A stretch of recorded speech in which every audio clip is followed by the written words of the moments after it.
यहाँ बादल तो आते हैं पर सिर्फ सेल्फी लेने, बरसते नहीं हैं। चलिए आज चलते हैं भारत के फैशन कैपिटल में, राजस्थान के रेगिस्तान में। नमस्कार, मैं डॉक्टर पीयूष रौतेला, एक डिजास्टर मैनेजमेंट प्रोफेशनल।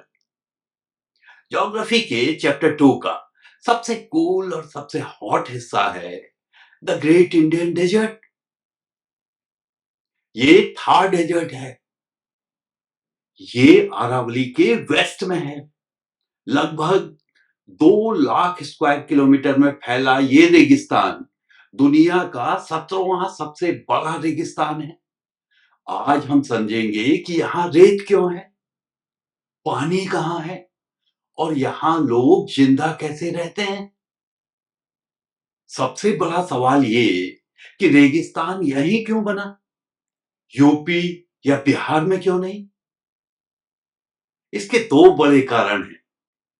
सबसे पहले अरावली की पोजीशन।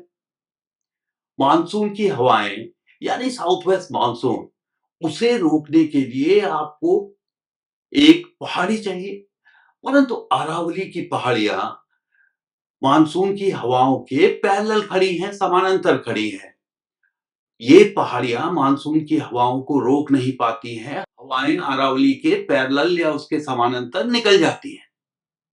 अरावली कहता है भाई मैं छोटा हूं, मुझे छोड़ दो, और मानसून की हवाएं सचमुच उसे छोड़कर निकल जाती हैं।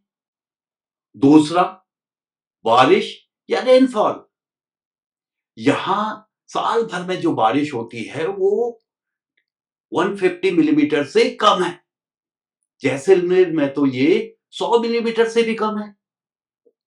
यहाँ की क्लाइमेट शुष्क है, एरिड है, और यहाँ वनस्पति बहुत कम है। यहाँ की जमीन किसी दूसरे ग्रह से दिखती है। यहाँ रेत के टीले हैं। हवाएं रेत को उड़ा के ले जाती है और रेत के टीले बनाती है। यहाँ मिलने वाले रेत के टीले जो कि क्रिसेंट शेप में है, आधे चंद्राकार हैं, उन्हें हम बरखान कहते हैं। जैसलमेर के आगे तो बस आपको यही मिलेंगे। और लूनी यहाँ की सबसे बड़ी नदी है। ये एक सीजनल रिवर है। ये अरावली की पहाड़ियों से निकलती है, परंतु कभी भी समुद्र तक नहीं पहुंच पाती है। ये रन ऑफ कच्छ में खत्म हो जाती है। इसे इनलैंड ड्रेनेज कहते हैं। यहाँ जिंदगी सच में मुश्किल है पर रंगीन है।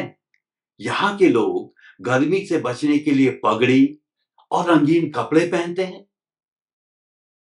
इनके घरों की दीवारें मोटी होती हैं, थिक मड वॉल्स, ताकि घर के अंदर टेम्परेचर अपेक्षाकृत कम रहे। ये नेचुरल एसी है। और इनका साथी है ऊंट, जिसे शिप ऑफ द डेजर्ट भी कहते हैं, क्योंकि इसके पैर रेत में नहीं धंसते हैं। लेकिन अब थार बदल रहा है। पंजाब के हरिके डैम से एक नहर निकाली गई, इंदिरा गांधी कैनाल। ये कैनाल 650 किलोमीटर लंबी है। इसने थार के प्यासे इलाकों को पंजाब बना दिया। जहां कल तक केवल रेत थी, वहां आज गेहूं और कपास की खेती होती है। लेकिन परेशानी अब भी है। पानी की अब भी कई इलाकों में काफी कमी है। इसीलिए लोग टांके और बावड़ी का इस्तेमाल करते हैं पानी बचाने के लिए। एग्जाम में 3 नंबर का एक सवाल आता है, write a short note on Indian desert. बस 3 कोड वर्ड याद रखना। लो रेनफॉल, रेनफॉल जो है वो 150 मिलीमीटर से कम है। दूसरा, लूनी रिवर, ये यहाँ की सबसे बड़ी नदी है, परंतु समुद्र तक नहीं पहुंच पाती है, रन ऑफ कच्छ में खोकर रह जाती है। तीसरा, बरखा, ये अर्धचंद्राकार रेत के टीले हैं जो हवा के कारण जो रेत उड़ के जमा होती है उसकी वजह से बनते हैं। मैपवर्क में थार डेजर्ट को मार्क करना काफी सरल है। ये राजस्थान का पश्चिमी हिस्सा है।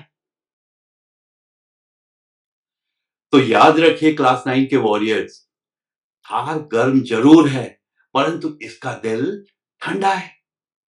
ऊंट से लेकर कैनाल तक हर चीज ने सिद्ध किया है कि अगर आप में हिम्मत है तो रेगिस्तान में भी फूल खिल सकते हैं। कमेंट में लिखो थार का स्वैग, लाइक ठोको, शेयर करो। और अगला वीडियो है कोस्टल प्लेन्स, इंडिया का इंस्टाग्राम फिल्टर।